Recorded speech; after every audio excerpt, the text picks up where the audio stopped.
pengasih lagi Maha Penyayang. Orang-orang yang beriman kepada Al-Quran yang diturunkan kepadamu Muhammad dan kitab-kitab yang telah diturunkan sebelum engkau, dan mereka yakin akan adanya akhirat, merekalah yang mendapat petunjuk dari Tuhan, dan mereka itulah orang-orang yang beruntung. Assalamualaikum warahmatullahi wabarakatuh. Alhamdulillah, salatu wassalamu ala asyrofil anbiya wal mursalin wa ala alihi wa asbihi ajmain. Kawan-kawan, selamat datang kita ucapkan di hari 22 Ramadan ini. Kita berada di dalam episode 1 Leaders Talk ya, dengan tajuk di sini Ramadan dan Self Leadership. Alhamdulillah hari ini kita sudah dibersamai dengan 5 narasumber kita ya, yang berada di berbagai macam penjuru zona waktu hari ini ya. Bahkan Indonesia juga kita berada dalam 3 pulau sekaligus dan ada juga di 2 benua yang lainnya. Ya. Baik, mungkin bisa kita langsung persilakan untuk narasumber kita yang pertama hari ini, yaitu Bapak Wira. Assalamualaikum. Assalamualaikum, Pak Wira. Waalaikumsalam warahmatullahi wabarakatuh. Luar biasa. Wow, udah lama nggak ketemu Pak Wira sejak terakhir kali di Sampit ya. Bagaimana kabarnya Pak Wira? Gimana kegiatannya sekarang? Alhamdulillah saat ini kegiatan masih dalam rangka pengembangan Ma'had Tahfiz Andalusia di Sampit.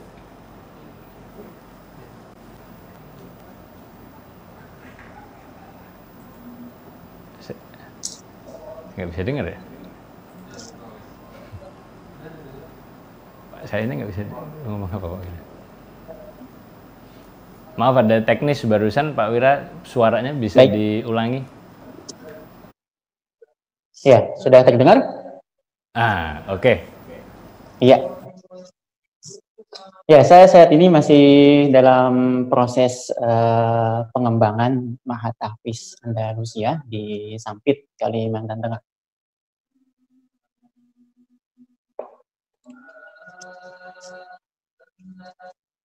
Ya Pak Wira. Bagaimana tuh Pak kegiatannya sekarang Pak? Ya, alhamdulillah sekarang masih dalam proses merintis ya. Ma'had Tahfiz Andalusia di Kota Sampit, Kalimantan Tengah. Jadi baru mulai.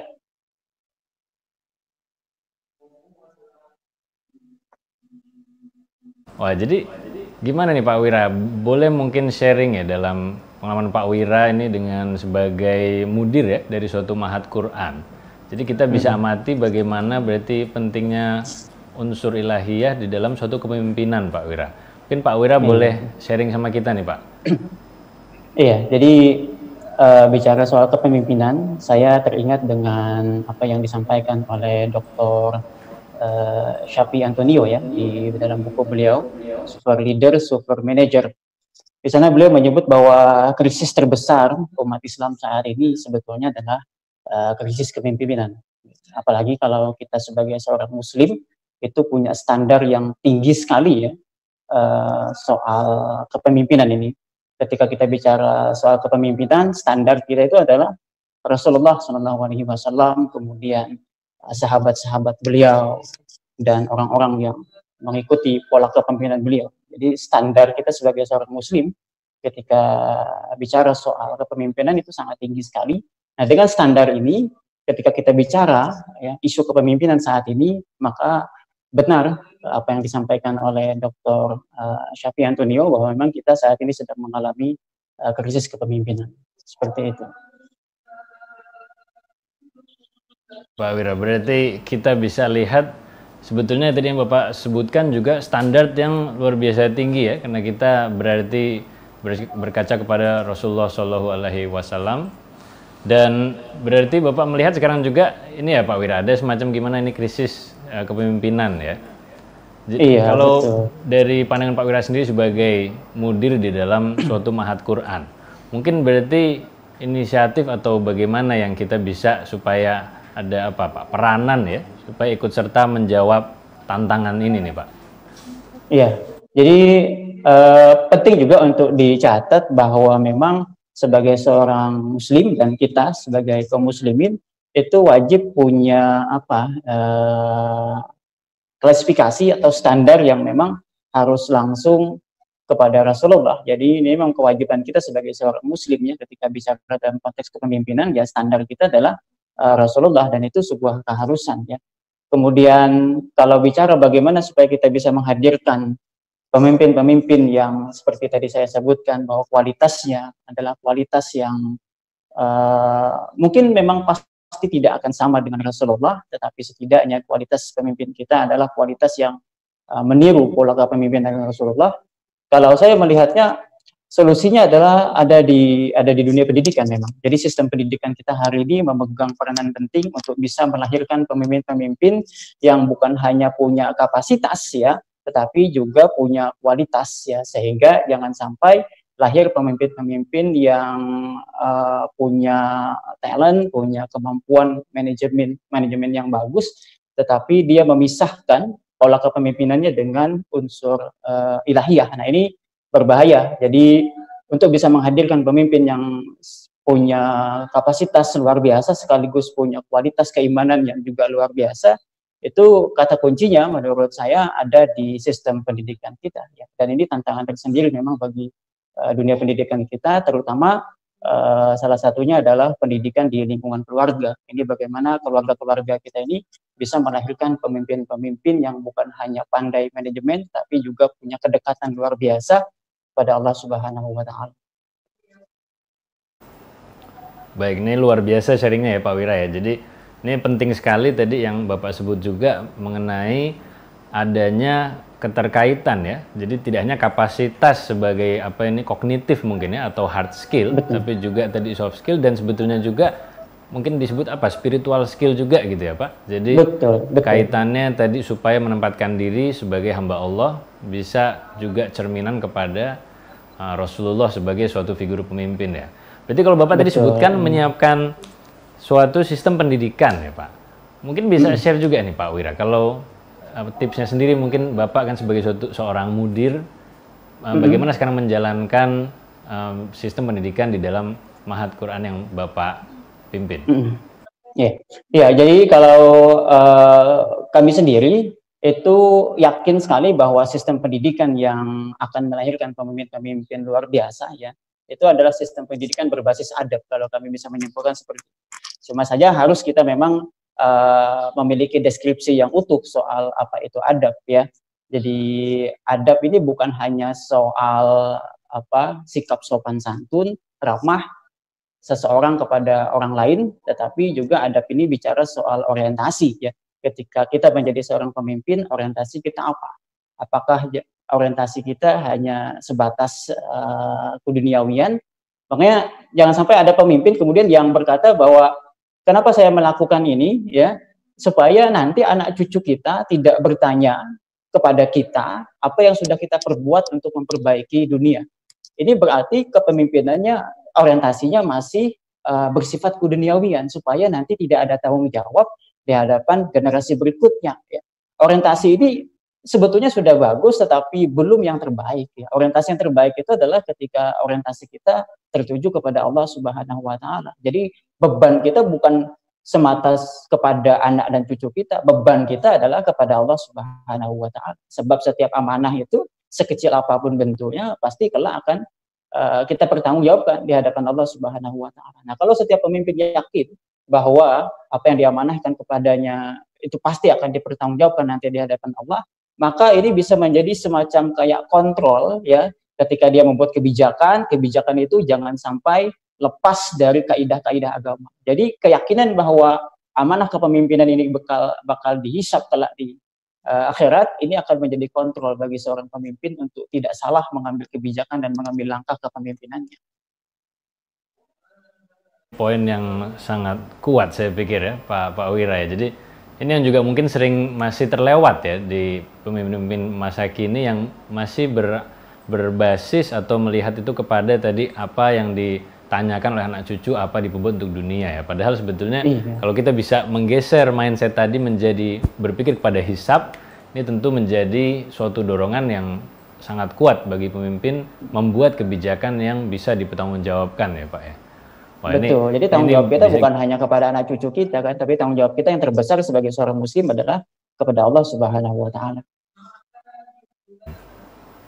Mungkin teman-teman yang online juga bisa memberikan komentar atau kita diskusi juga mengenai poin ini, karena saya pikir ini sangat yang kita mungkin sering terlewat selama ini ya. Kita memimpin hanya sebagai manusia yang di dunia, tapi seringkali kemudian apa yang kita nanti pertanggungjawabkan baik itu kepada sama manusia maupun kepada Allah dan juga misalnya kepada alam ya, sebagai suatu khalifah di muka bumi, ini mungkin sering kita terlewat.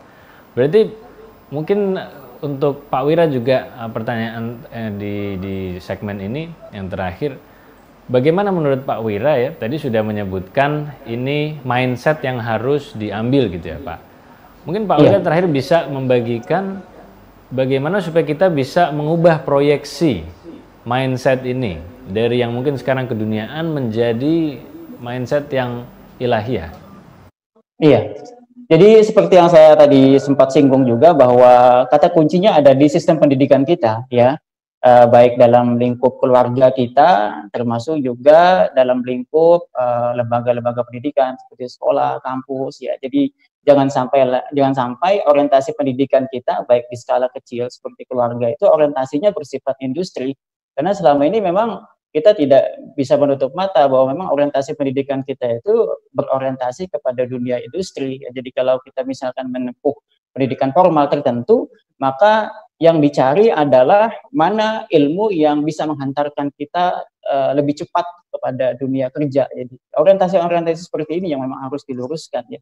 Termasuk juga dalam pendidikan keluarga, orang tua punya tanggung jawab besar untuk bagaimana bisa menanamkan mindset yang lurus kepada anak-anaknya bahwa kewajibannya di muka bumi ini adalah untuk beribadah kepada Allah Subhanahu wa taala.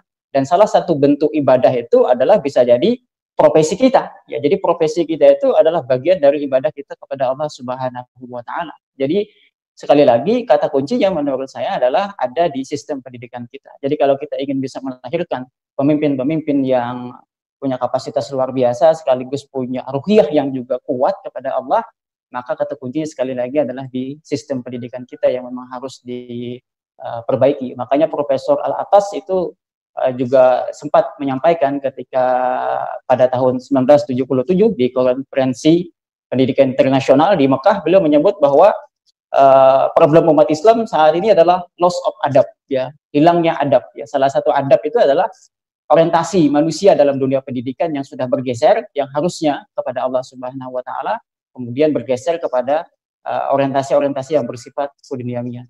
Jadi seperti itu. Wallahu a'lam. Masya Allah.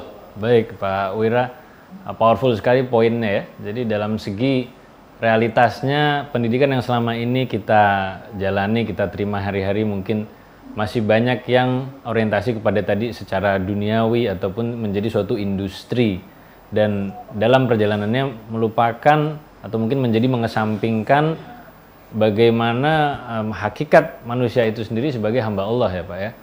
Iya, betul. Ini pengingat yang baik sekali ya untuk kita teman-teman juga. Mungkin juga bisa menjadi nanti bahan diskusi di komentar di tempat masing-masing menonton. Terakhir ya, ini saya berterima kasih ya, jazakallahu khair Pak Wira bisa menemani kita sebagai narasumber pertama kita hari ini. Kita setelah ini akan beralih ke narasumber kita yang berikutnya ya. Oke. Kita sambut ada Pak Angga langsung live dari Buenos Aires ya. Argentina, Amerika Selatan.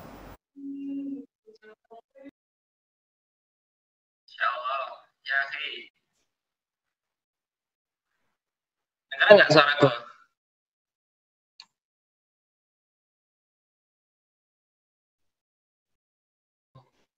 Mas Dimas suaranya mati.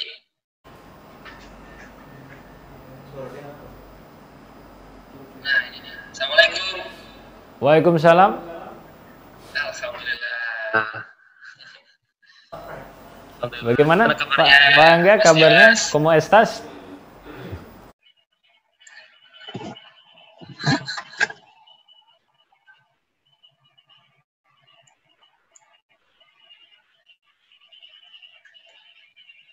Assalamualaikum. Pak Angga. Waalaikumsalam warahmatullahi wabarakatuh. suaranya? Ada suaranya ya? Ada ya?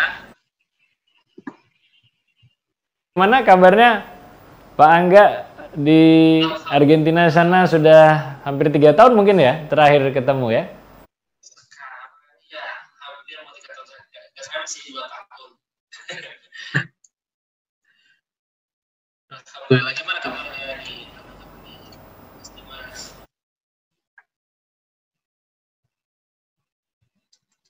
Gini ya suaranya. Kayak ada suaranya. Sebentar. Mungkin Gini kali. dekatkan mic-nya, atau pakai headset. Headset ya. Nah. Rumahnya bagus sekali ya, pagarnya lebar ya. Ini, aduh bukan ya. Nggak bisa pakai headset ini aja ya. Agak deket kali ya. Bagaimana bisa diulang? Ini suaranya cukup. Suaranya segini cukup. Kecil ya Pak Angga ya? Mungkin bisa mendekat atau pakai headphone? Halo. Mas Dimas. Kedengeran Nah ini nggak ada suaranya. Oh, Gini aja kali ya. Gini suaranya. agak pecah ya? Di sini sih bersih ya di sini. Suaranya Mas Dimas. Apa di situ suaraku yang kecil ya? Oh, karena jauh dari Argentina.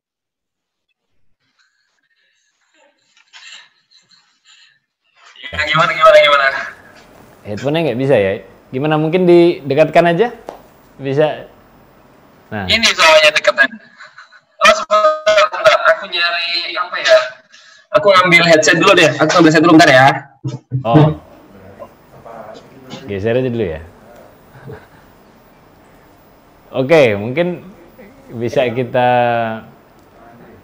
bantu dulu, kita tunggu dulu ya, tapi kita beralih ke segmen narasumber kita yang nomor 3 dulu mungkin ya, dengan Pak Andre. Oh itu ada. Lanjut aja ke Pak Andre dulu. Aku mau coba. Nah coba. Telepon dulu ya. Halo Pak Angga.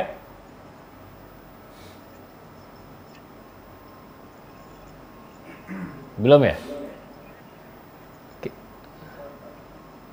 Mungkin kita kasih waktu persiapan dulu ya. Oh itu sudah bisa. Lebih jelas suaranya gini. Halo? Halo Mas Dimas.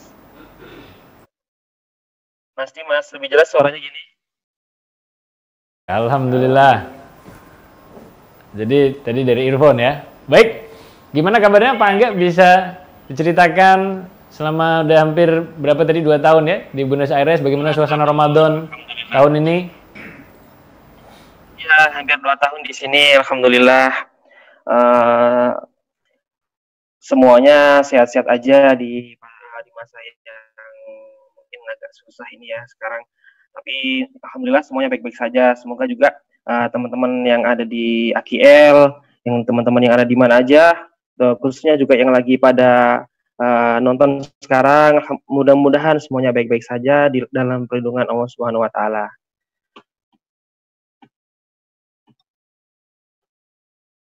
Oke. Iya Pak Angga, jadi ini sudah tadi tahun kedua, jalan tahun ketiga ya tinggal di Argentina ya?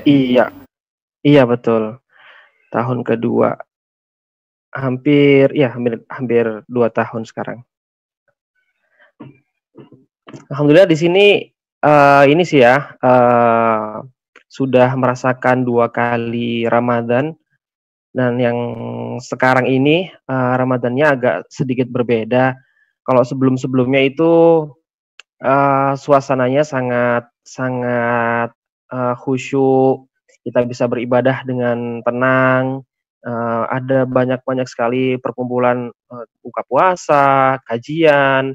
Nah, karena saya dekat dengan masjid yang ada di belakang ini, tiap hari bisa ke masjid berbuka bersama. Cuman sekarang lebih khusyuk lagi karena di rumah ini, Mas Dimas. perbedaan dibanding tahun-tahun sebelumnya ya, yang mana kegiatan masih cukup berjalan ya. Jadi ini Iya, kalau betul kita lihat sekali. berita ya, di Argentina sebetulnya di Amerika Latin termasuk yang salah satu paling sedikit ya secara jumlah kematian dari penyakit corona virus ini. Sampai Iya, sekarang betul infonya sekali. kalau saya terakhir cek itu masih 7.000 kasus dan sekitar 300 orang yang meninggal. Jadi bagaimana Iya, betul. kondisinya, tindakan atau tindak lanjut pemerintah di sana menyikapi ini dan mungkin dampaknya terhadap Ramadan tahun ini, Pak Angga? Jadi di sini tanggal 20 Maret itu tepatnya diberlakukan karantina total atau bahasa kerennya lockdown ya. Semuanya udah tidak ada aktivitas kecuali tempat-tempat yang merupakan kebutuhan utama bagi kehidupan kita ya, misalnya kayak pasar, pasar kecil yang ada di sekitar, kemudian rumah sakit, terus kemudian klinik-klinik, apotek juga itu masih tetap buka dengan protokol yang sudah ditetapkan seperti itu. Jadi untuk tadi misalnya sarana prasarana pertokoan yang penting gitu ya, masih berjalan gitu ya. Terus mungkin Iya, secara betul sekali. komunitas Muslim sendiri atau mungkin komunitas orang Indonesia di sana, bagaimana keadaannya sekarang nih, Pak Angga? Alhamdulillah di sini jadi rasa rasa kekeluargaan seperti di Indonesia itu masih terasa gitu di sini. Kalau biasanya kita ngadain acara kumpul bareng, buka bersama, kemudian ada tausiah dan sebagainya, itu kita kumpulin. Tapi sekarang kita ada kayak semacam piket gitu, piket untuk bikin makanan. Jadi misalkan hari ini siapa, kemudian besok siapa. Nah kemudian makanan itu nanti diedarkan ke teman-teman yang sedang berpuasa ataupun juga ada teman-teman kita juga yang non Muslim, kita tetap berbagi bersama mereka gitu, seperti itu Mas Dimas. Oh, jadi alhamdulillah masih secara silaturahim tadi masih bisa ada yang menjaga gitu ya Pak Angga ya. Iya. Dan biasanya sendiri tadi kan Pak Angga sempat sebut tahun-tahun sebelumnya ada mungkin kegiatan tadi ada kajian gitu ya, mungkin ada berkumpul ya. Seperti apa Iya, biasanya dan mungkin siapa yang menyelenggarakan, terus kita kegiatan atau partisipasinya seperti apa di Buenos Aires sana, Pak Angga? Nah, untuk pusatnya ya, kalau pusatnya pusat Islam di Indonesia katakanlah itu kan AKL Islamic Center misalnya ya kan, pusatnya Islam di Indonesia bisa jadi acuan seperti itu, ataupun kita berkiblat ke MUI atau berkiblat ke NU Muhammadiyah. Nah, kalau di sini ada dua organisasi yang besar yang ada di Argentina yang mengurusi umat. Ya, salah satunya adalah dari pusat kebudayaan Arab Saudi yang ada di Buenos Aires yang ada di Argentina. Kemudian juga ada organisasi pusat kebudayaan Islam asli dari Argentina sendiri gitu. Jadi ada dua organisasi besar itu yang kemudian ada juga, jadi di sini itu ada 3 masjid, ada 2 masjid besar, yaitu masjidnya pusat kebudayaan Saudi Arabia, kemudian yang satunya lagi pusat kebudayaan Argentina. Nah, satu lagi ada masjid yang didirikan oleh kebanyakan jamaahnya di sana adalah jamaah tabligh. Jadi kebanyakan orang di sana dari Afrika Selatan, kemudian dari India itu banyak sekali, masya Allah. Kalau lihat orang-orang yang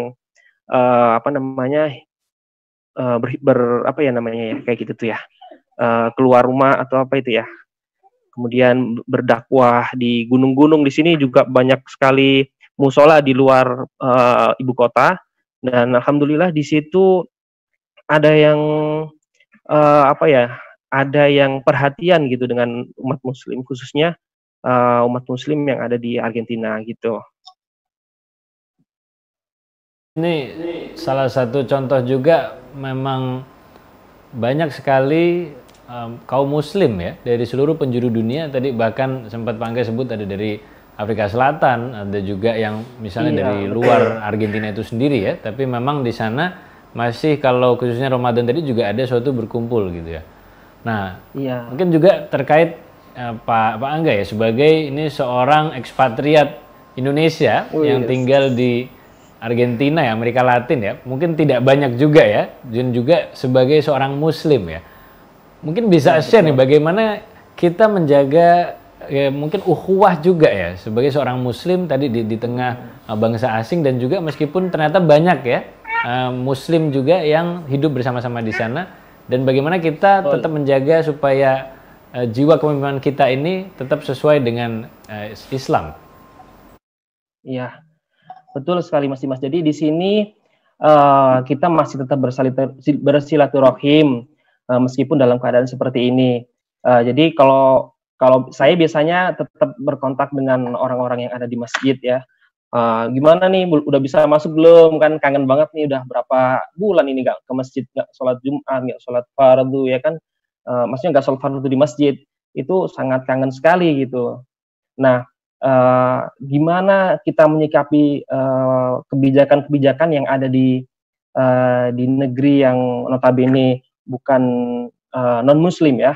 Di sini kebanyakan atau mayoritas orangnya beragama Katolik. Jadi mayoritas paling besar adalah agama Katolik.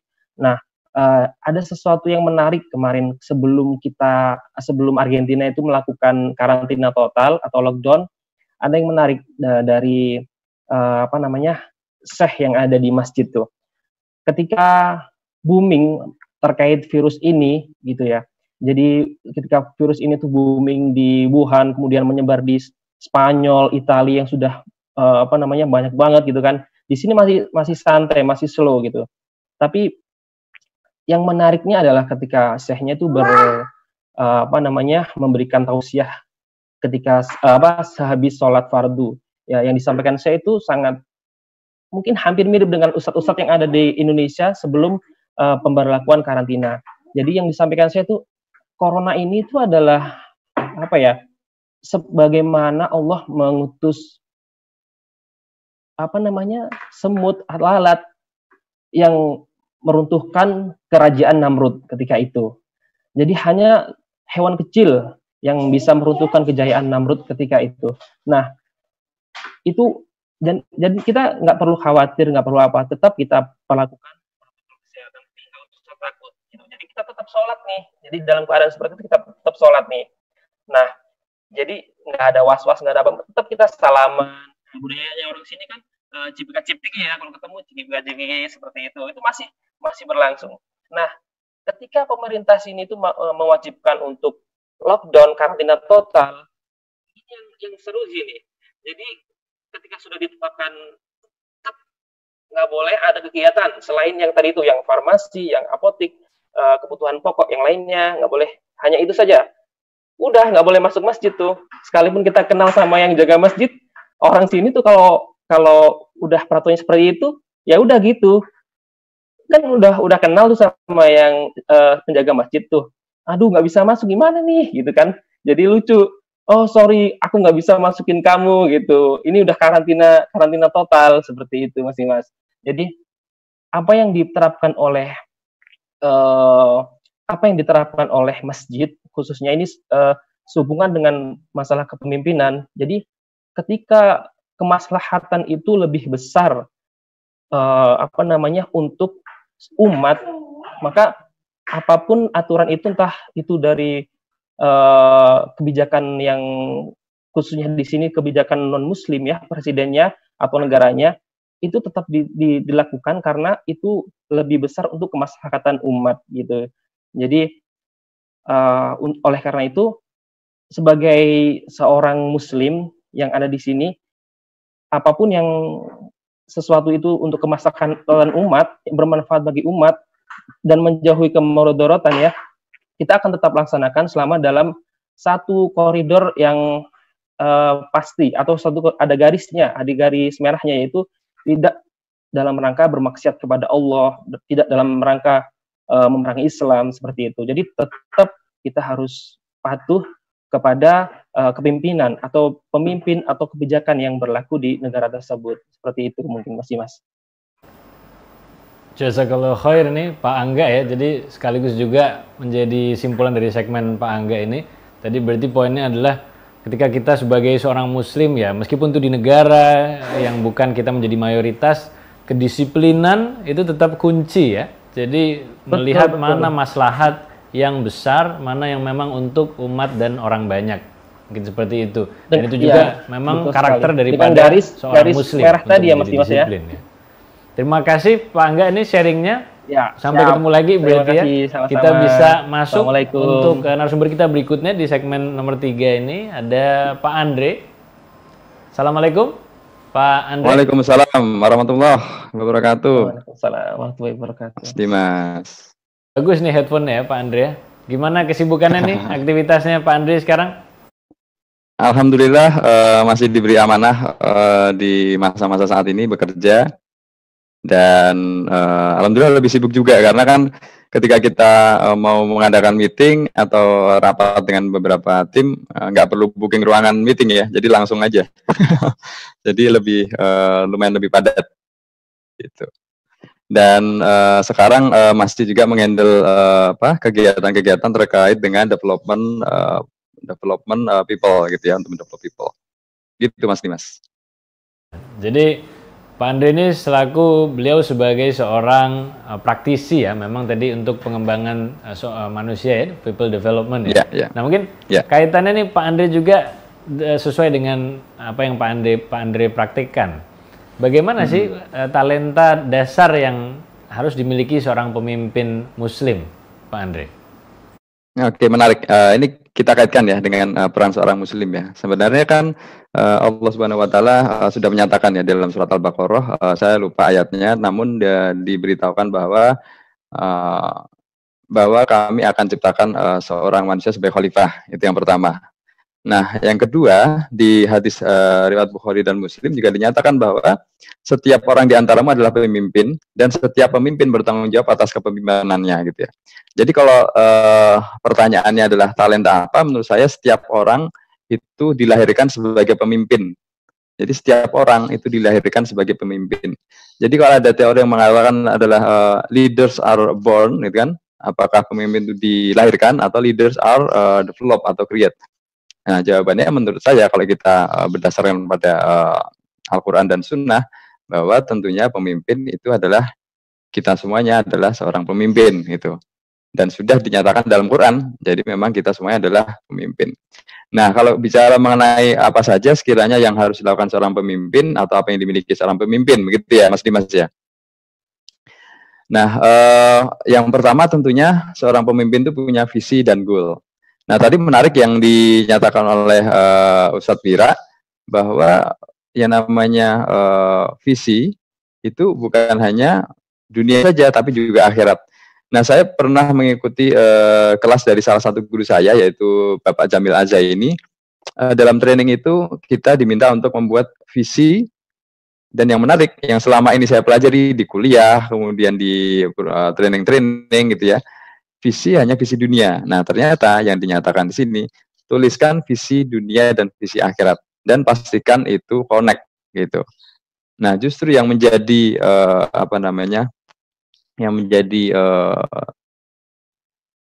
bahan bakarnya itu adalah visi akhirat gitu. Karena kalau kita sudah tahu visi akhiratnya apa, nah itu tentunya akan menjadi penggerak yang sangat luar biasa.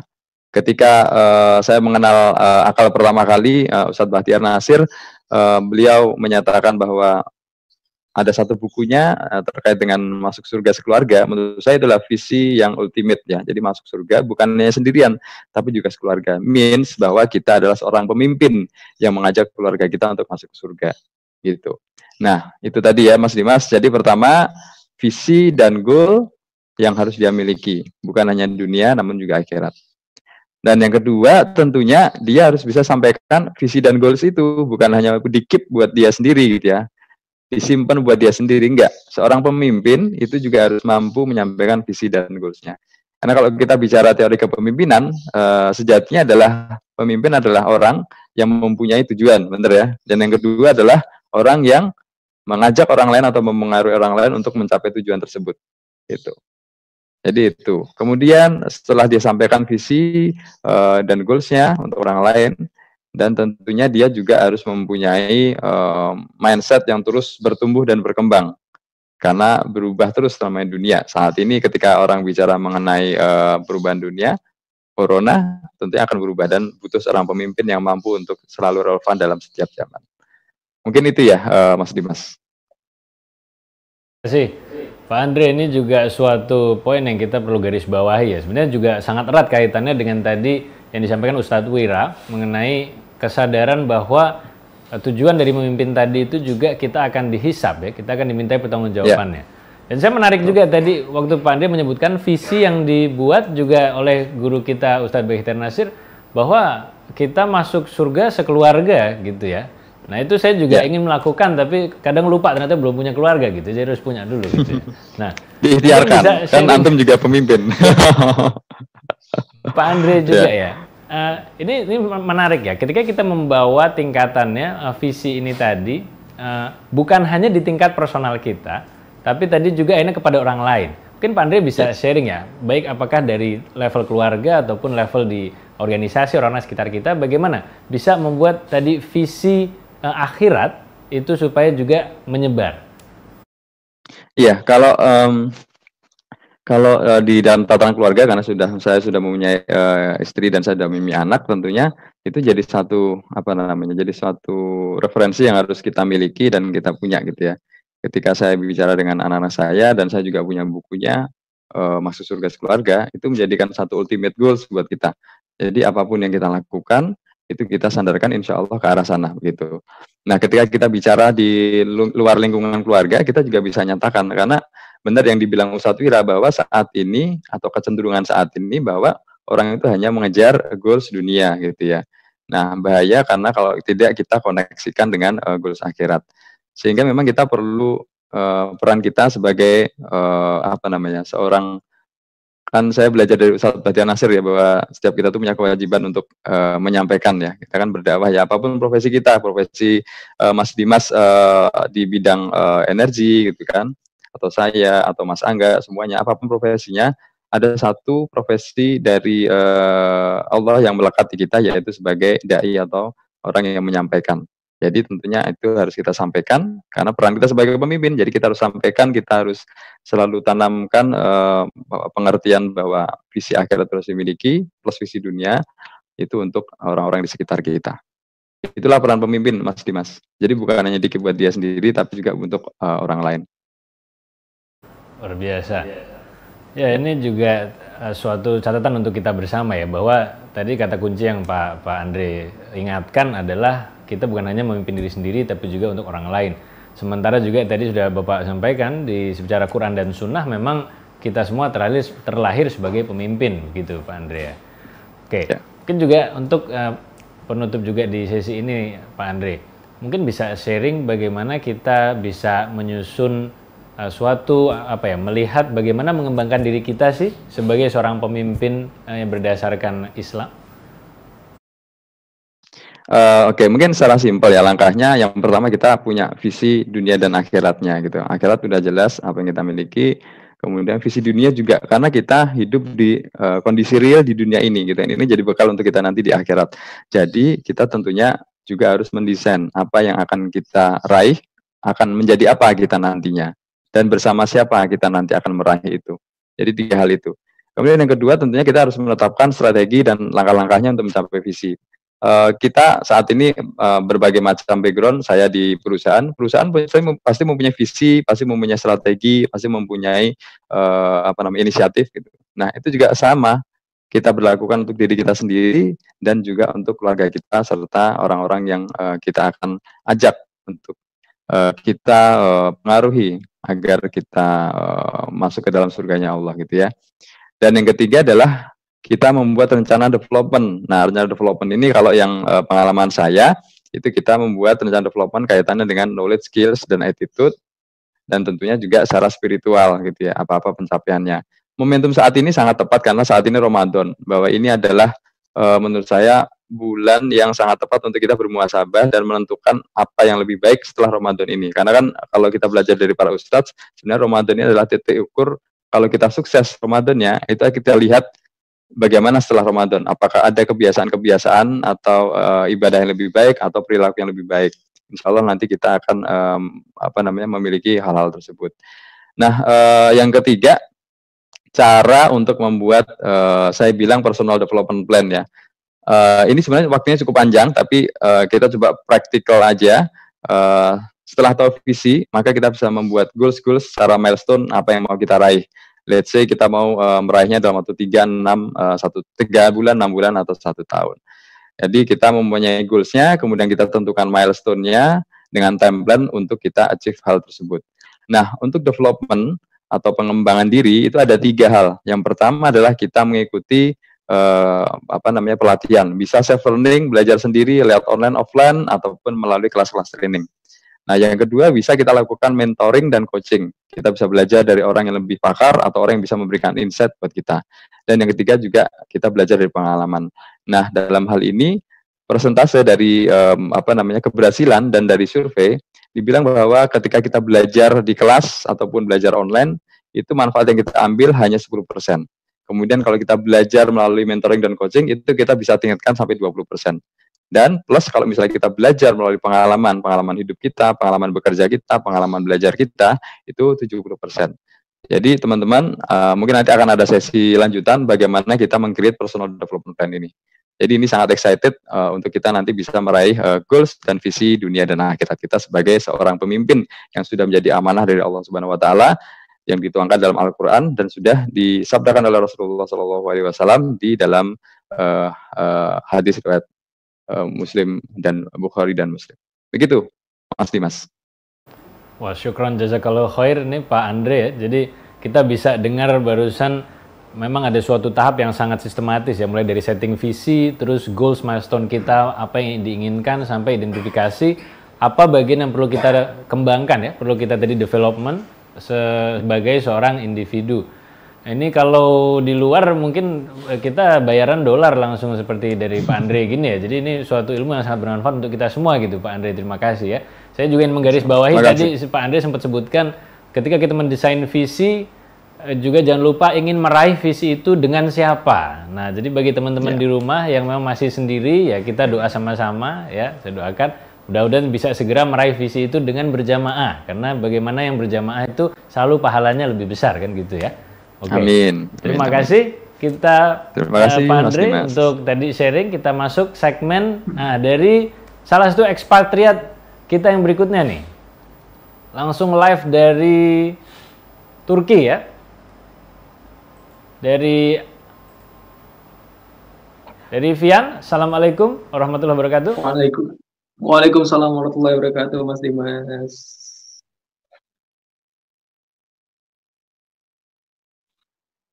Kini di posisi sebelah mana dan bagaimana aktivitasnya sekarang sebagai seorang Indonesia di tanah Turki?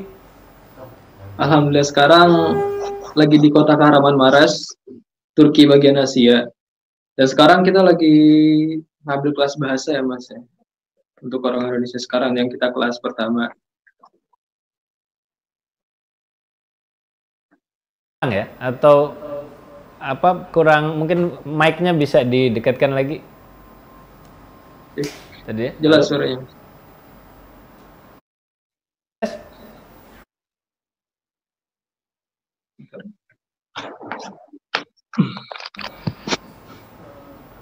Udah jelas belum suaranya, Mas? Luar biasa. Sejelas visinya. Okay. Bisa dilanjutkan? Oke. Udah bisa diulang pertanyaannya, Mas, tadi? Ya.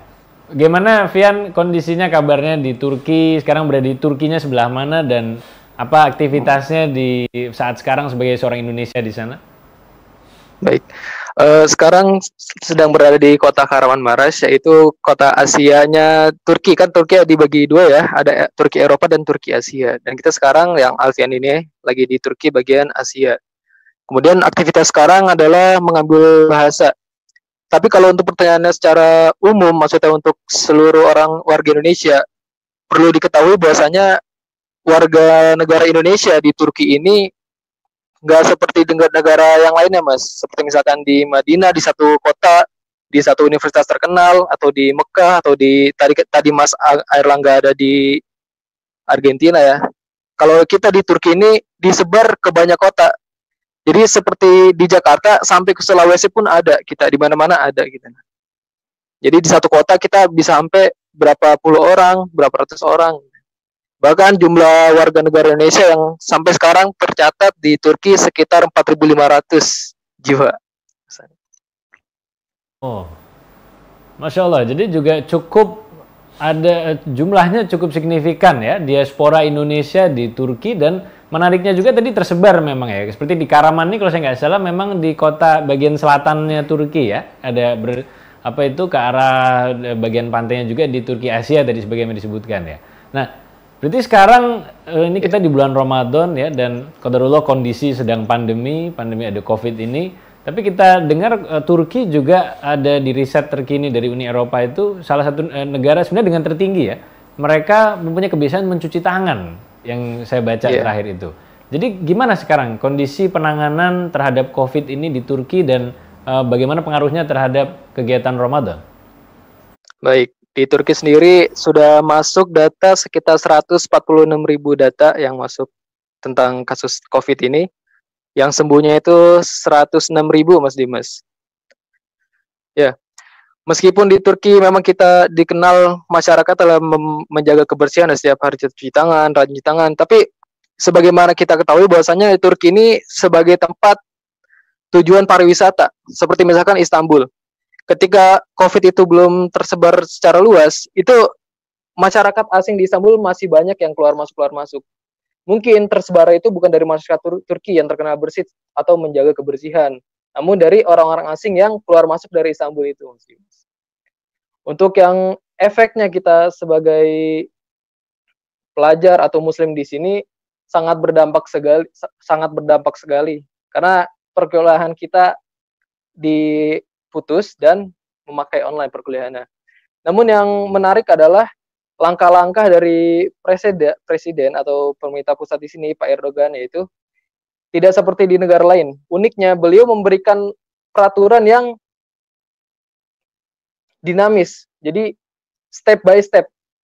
Ketika beliau ingin lockdown, tidak semuanya serentak lockdown, tidak. Tapi dikasih jarak. Misalkan minggu ini, Sabtu Minggu lockdown. Minggu depan baru diterusin lagi. Hari kerja biasa, boleh pada keluar. Kemudian yang umurnya di bawah 20 dan di atas 65 nggak boleh keluar. Diberikan kebijakan-kebijakan yang tidak langsung menekan masyarakat. Jadi masyarakat masih bisa menerimanya gitu, Mas Dimas. Oke, Fian, berarti juga tadi di-sharingkan ada suatu dinamika ya, suatu hal yang dinamis ya, ketika dalam Presiden Turki membuat kebijakan terhadap masyarakatnya. Nah, berarti dengan sekarang kenyataan kebijakan yang sedang berlangsung, bagaimana kehidupan sebagai seorang Indonesia ya, bagaimana kehidupan Ramadan aktivitasnya di Turki atau di Karaman sekarang, Alfian? Alhamdulillah, untuk warga Indonesia, Mas ya, kita ada seperti namanya PPI wilayah atau Persatuan Pelajar Indonesia Wilayah gitu, Mas. Jadi kita per kota, kumpul-kumpulnya per kota. Tapi karena sekarang COVID ini, kita jarang kumpul-kumpul seperti itu, Mas. Tapi alhamdulillahnya dari KJRI di sini ada Kedutaan Indonesia terus membantu mengirim bantuan kepada para mahasiswa, para warga negara Indonesia yang membutuhkan. Jadi juga masih ada bisa menjaga ya, tadi ukhuwahnya juga saling silaturahim kepada warga negara di tempat tinggal sekarang di Turki, Alfian ya. Masih. Baik, ini juga terima kasih kita sharing yang menarik ya. Tadi juga cukup dibandingkan dengan waktu di Argentina yang mungkin populasinya juga kita sebagai warga negara Indonesia lebih banyak juga di Turki. Dan terakhir mungkin untuk Alfian juga bisa sharing sebagai seorang kader Wailid nih yang sekarang berarti sedang menuntut ilmu ya di tanah Turki, tanah khilafah. Bagaimana sharingnya untuk tetap bisa menjaga mengamalkan kepribadian seorang pemimpin Islam? Nah, ini yang menarik, Mas. Perlu diketahui bahwasanya Turki, meskipun kita ini mayoritasnya orang Islam, bahkan 98% itu Islam, namun dengan Indonesia kita berbeda mazhab. Seperti Indonesia mayoritas adalah Syafi'i, kemudian di Turki adalah Hanafi. Bagaimana kita menjaga kepemimpinan? Kadang kita harus berinteraksi dengan orang Turki. Karena apa? Kadang-kadang gerakan sholat kita beda, mereka tanya, kamu kenapa seperti ini? Kamu kenapa seperti ini? Seperti itu ya. Tapi alhamdulillah untungnya, saya di sini, di asrama, dalam asrama ini, tidak hanya orang Turki saja, tapi ada orang Mesir, Suriah, ada orang Yaman, Bangladesh, dan lain sebagainya. Nah, dari situ kita akhirnya memahami bahwasanya mazhab itu luas, Mas.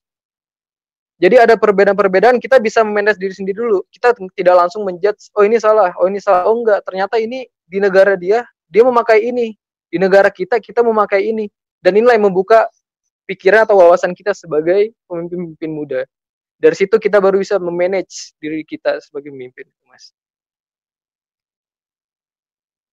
Poin yang juga kita perlu ingat sama-sama nih ya teman-teman ya, khususnya yang sedang menonton juga di rumah, bahwa ini terima kasih sharingnya dari Alfian ya.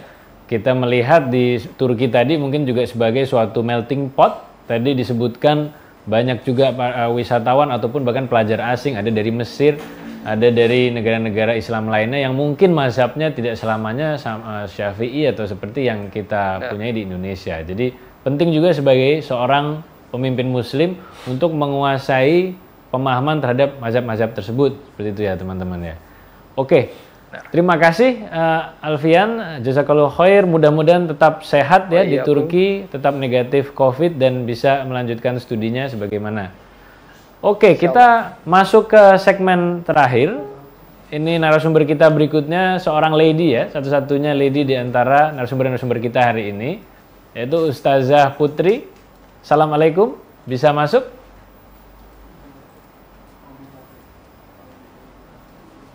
Assalamualaikum warahmatullahi wabarakatuh.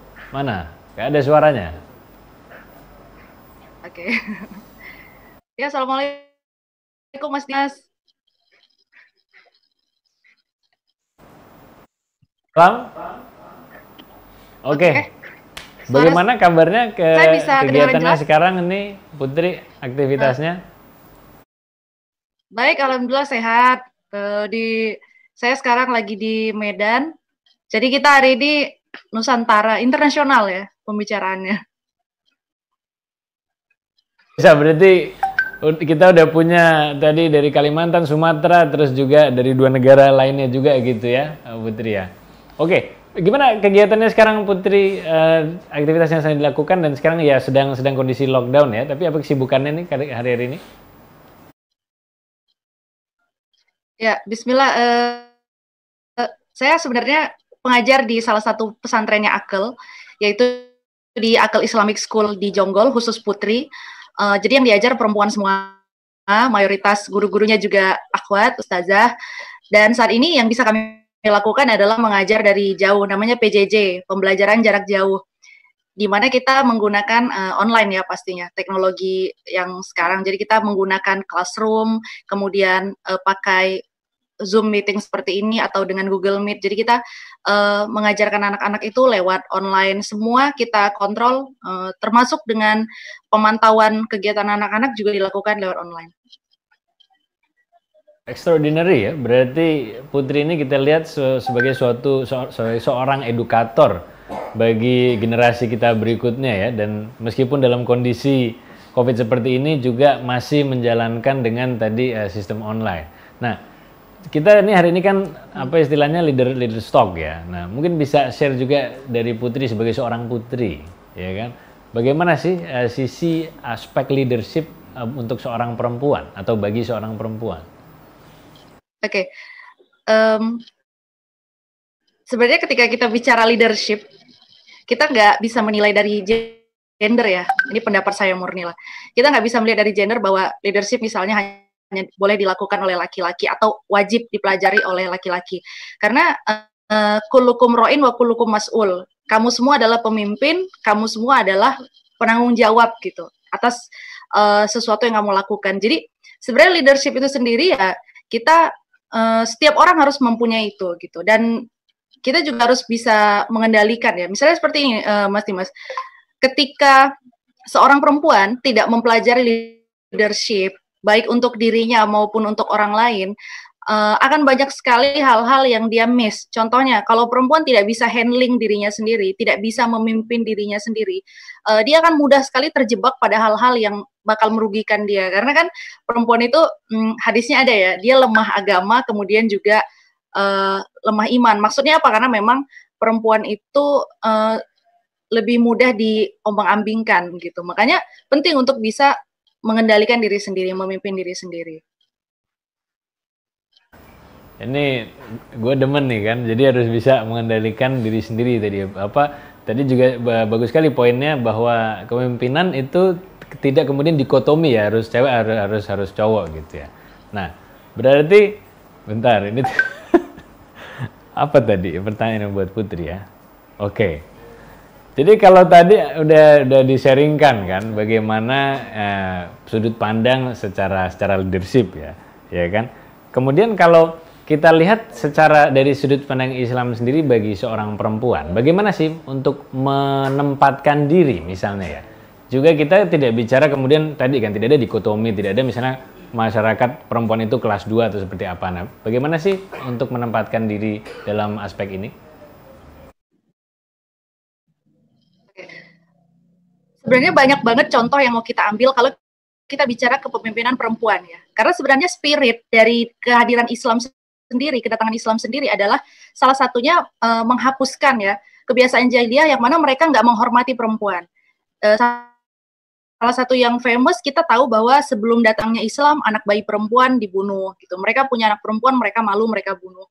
Kemudian juga suami istri ya, pasangan suami istri juga kebiasaan orang-orang dulu itu istri itu memang hanya bagian domestik aja, dapur aja gitu. Mereka tidak pernah ditanyai pendapat, tidak pernah ditanyai pandangan. Nah, Islam justru datang dengan spirit untuk memuliakan perempuan gitu, dimana akhirnya perempuan tidak lagi didiskriminasi seperti itu, dibunuh ketika lahir bayi perempuan gitu. Kemudian juga kaum laki-laki boleh dan bahkan suami diminta untuk menanyakan pertimbangan ya, karena biasanya sudut pandang laki-laki dan perempuan berbeda. Jadi pertimbangan dari perempuan itu juga penting. Nah, hanya kita jangan sampai kebablasan gitu, jangan sampai kebablasan terjebak dengan perspektif yang digunakan oleh orang lain ya. Kita Islam, kita punya Islamic worldview, kita punya sudut pandang Islam sendiri. Jadi kita gunakan perspektif itu untuk melihat siapa kita gitu. Melihat perempuan, ya lihatlah perempuan dari sudut pandang Islam. Di mana Islam sebenarnya tidak membedakan laki-laki dan perempuan, hanya berbagi peran gitu, berbagi peran. Dan ini pun saya melihat banyak juga di dalam sejarah-sejarah ya, misalnya seperti Ummul Mukminin Khadijah radhiyallahu anha itu setidaknya ada 3 aspek leadership di dalam dirinya, baik itu untuk memimpin dirinya sendiri maupun untuk mengajarkan orang lain atau tarbiyah ya.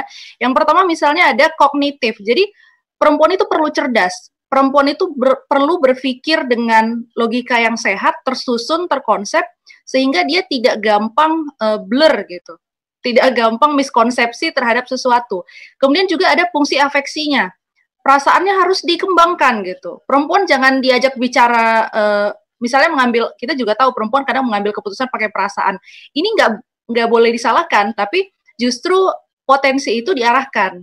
Bagaimana potensi perasaannya perempuan dalam mengambil keputusan itu diarahkan untuk dia bisa bisa memprediksi gitu, feelingnya bagus gitu perempuan. Nah, yang terakhir adalah ada pola. Jadi yang namanya belajar leadership atau kepemimpinan itu perlu pola. Nggak bisa acak-acakan kayak kita ngambil jajanan di supermarket, ambil A, ambil B, masukin keranjang, mana yang suka bawa pulang, nggak bisa. Tapi yang penting adalah dia ada pola. Nah, polanya ada 3 poin juga nih. Yang pertama adalah hikmah. Jadi ketika logika kita sehat ya, ada akal kita sehat, kita akan gampang dimudahkan Allah untuk mengambil ilmu pengetahuan, ilmu juga. Yang kedua ada mauizah hasanah, nasihat yang baik. Baik ini diberikan oleh orang lain maupun yang kita berikan kepada orang. Makanya perempuan itu harus menjaga bicara ya. Jangan sembarangan. Ibu itu kalau ngomong kan bisa jadi doa. Makanya perempuan tidak boleh bicara sembarangan. Dia harus bisa controlling kalimat yang keluar dari mulutnya. Dan yang ketiga adalah qudwah hasanah. Bagaimanapun juga perempuan, nah di sini sisi leadershipnya. Nanti ketika dia menjadi ibu, anak-anaknya akan lihat dia, maka butuh qudwah. Ketika dia menjadi sosok qaimah fi qaumiha ya, orang yang memimpin di kaumnya sendiri, di kaum perempuan, kaumnya juga akan lihat dia dan dia butuh menjadi qudwah gitu. Karena perempuan ini kalau disiapkan dengan baik, kita menyelamatkan satu generasi. Kayak Mahfuzat yang terkenal itu, al-ummu madrasatul ula, ibu itu adalah sekolah pertama. Iza a'adattaha a'adatta sya'ban thayyibal a'raq, kalau kamu persiapkan dia dengan baik, dia akan mampu mempersiapkan generasi yang lebih baik ke depannya. Gitu Mas Dimas. Powerful sekali ya. Saya sih hakul yakin dan sangat setuju ya, karena contoh gampangnya dari tadi narasumber 1 sampai 4 nggak ada saya ngeliat skrip gitu kan. Begitu ketemu Putri langsung lihat skrip tadi barusan gitu. Nah ini jadi bagaimana memang perempuan tadi kaitkan juga dengan suatu visi tadi pendidikan ya. Saya pikir juga bagus poinnya. Ada kita pernah tahu quote ya, if you educate a man, you educate a person, but if you educate a woman, you educate a generation. Jadi ini mungkin tadi juga kaitan dengan bagaimana Islam itu sesungguhnya sangat memuliakan perempuan begitu ya, dan memang membawa pembaruan yang menjadikan memang perempuan itu sebagai suatu makhluk yang sangat mulia. Nah, jadi kaitannya mungkin juga ini penutup untuk segmennya Putri dan sekaligus untuk kita hari ini. Apakah kemudian berarti adanya suatu kesetaraan antara gender atau antara laki-laki dan perempuan? Saya rasa yang lebih tepat adalah keselarasan gender ya. Jadi laki-laki berjalan pada tracknya, perempuan berjalan pada tracknya, laki-laki dengan peranannya, perempuan dengan peranannya, tapi kita menuju satu goal, yaitu menuju ridhonya dari Allah Subhanahu Wa Taala. Karena kalau kita bilang kesetaraan, sebenarnya saya kadang-kadang kasihan juga ya ketika misalnya dikatakan perempuan harus setara dengan laki-laki. Mungkin lama-lama laki-laki boleh protes, loh kalau gini berarti kami juga didiskriminasi gitu. Saya rasa laki-laki mungkin akan protes juga karena yang melulu digaungkan adalah perempuan terdepan, perempuan memimpin, perempuan harus di atas laki-laki segala macam. Itulah adilnya Islam ya. Jadi segala sesuatu itu dibuat seimbang. Makanya saya rasa yang tepat bukan kesetaraan gender tapi keselarasan. Kita berbagi peran, mana yang bisa dilakukan laki-laki, mana yang bisa dilakukan perempuan gitu. Jangan serobot-serobotan. Kalau dalam bidang karir pekerjaan, saya rasa perempuan punya bidang karir ya. Tidak ada, kalau pendapat saya, sikap saya pribadi adalah tidak melarang untuk bekerja, tetapi bekerjalah di sektor yang mengeluarkan sisi keperempuanannya gitu, yang lebih mengeluarkan skillnya sebagai seorang edukator salah satunya. Karena ketika saya membaca satu buku tentang persiapan bangsa, persiapan generasi pembebas bagaimana generasi Salahuddin, ternyata kaum perempuan kontribusinya yang paling besar adalah melalui dunia pendidikan, baik itu menjadi seorang pendidik maupun mendirikan sekolah-sekolah, sehingga akhirnya adalah generasi Salahuddin yang akhirnya membebaskan Baitul Maqdis. Masya Allah, ini juga poin yang kita perlu ingat dalam kaitan bahwa peranan perempuan itu sendiri pada akhirnya sebaik-baiknya adalah selaras dengan bagaimana peranan gender dia tadi gitu Putri ya. Ya ini juga yang perlu kita ingat bersama, mungkin teman-teman juga yang ada di rumah. Jazakillahu khair juga untuk Putri ya. Tadi sudah sharing bagaimana ya pada akhirnya keselarasan gender yang dimaksud, kita berjalan sebagai laki-laki, sebagai perempuan di track kita masing-masing dengan peranan masing-masing. Ya ini juga poin yang powerful ya. Maka pada akhirnya kan tadi kita ingat juga poin yang dari Pak Andre dengan siapa kita bisa melakukan visi ini gitu ya. Nah, maka dengan berjalan di track masing-masing, ingat bahwa itu semua perlu teamwork. Life is always better with a co-pilot. Nah, jadi kalau ada yang mau cek juga Instagramnya Putri, silakan di Uti Hati ya, Uniform Tangguh-Tangguh India, Hotel Alfa Tangguh India. Bisa dilihat kegiatan beliau di sana. Nah, baik, kita bisa masuk, kemudian kita mau cek ya, apa hari ini ada komentar mungkin atau tanggapan dari kawan-kawan di online. Ini ada dari Pak Islah ya. Beliau menanyakan tadi kepada Mas Alfiansyah bagaimana bagaimana kebijakan Presiden Erdogan dalam menangani COVID-19 di Turki. Mungkin boleh kita, Mas Alfian masih ada di jaringan? Mungkin bisa dijawab secara singkat. Ya, saya jawab sekarang ya.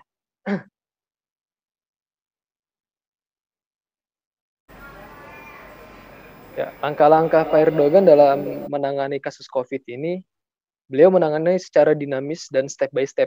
Tidak satu aturan dengan serentak, sehingga itu menekan masyarakat. Tapi step by step, misalkan 2 hari dulu lockdown-nya, di hari Sabtu Ahad. Kemudian minggu depannya baru ditambahin 4 hari. Minggu depannya ditambahin lagi. Kemudian seperti tadi yang saya bilang, di umur 20 ke bawah akan dikenakan denda atau sanksi bagi yang keluar. Umur 65 ke atas juga akan dikenakan. Kemudian pemerintah memberikan bantuan kepada masyarakatnya. Kemudian masker itu digratiskan, Mas, tidak dijual. Jadi pemerintah membuat masker kemudian dibagi-bagikan kepada masyarakatnya. Seperti itu. Ini suatu pemerintahan atau suatu kepemimpinan yang memang melihat bagaimana rakyatnya harus dilindungi, barangkali gitu bisa saya simpulkan ya. Tadi Dan untuk Pak Isra juga mudah-mudahan bisa menjawab ya. Jadi ada suatu kebijakan yang dinamis dan juga memang infrastruktur istilahnya kebutuhan ya atau perlengkapan seperti tadi masker itu bisa disediakan dengan gratis untuk rakyat. Terima kasih sharing dan update beritanya ya, Alfian ya. Baik. Ini terima kasih sekali lagi untuk teman-teman semua yang dari berbagai macam zona waktu dan penjuru dunia. Hari ini kita bisa simpulkan bagaimana kepemimpinan seorang muslim itu kita juga harus landasi dengan keyakinan bahwa kita akan dihisab. Dan dari situ kita bisa menetapkan suatu visi bagaimana apa yang ingin kita pimpin, kita lakukan selama di dunia dengan landasan pola pikir tadi. Dan berkaitan dengan itu ya sebagai kita seorang muslim, seorang muslimah, kita mempunyai track masing-masing kita bisa jalani, kita lakukan dengan selaras dan dengan teamwork. Juga terima kasih kepada rekan-rekan kita di Turki dan di Argentina yang bisa menunjukkan bahwa ya alhamdulillah masih ada suatu resilience ya bagi umat yang sedang melakukan ibadah puasa, sedang menjalani bulan Ramadan di mancanegara. Ya, sekian kita mudah-mudahan bermanfaat hari ini. Kita tutup dengan doa kafaratul majelis. Subhanakallahumma wa bihamdika asyhadu an la ilaha illa anta astaghfiruka wa atubu ilaik. Mudah-mudahan bisa silaturahim lagi dengan teman-teman semua di episode berikutnya dari Leaders Talk. Assalamualaikum warahmatullahi wabarakatuh. Waalaikumsalam warahmatullahi wabarakatuh.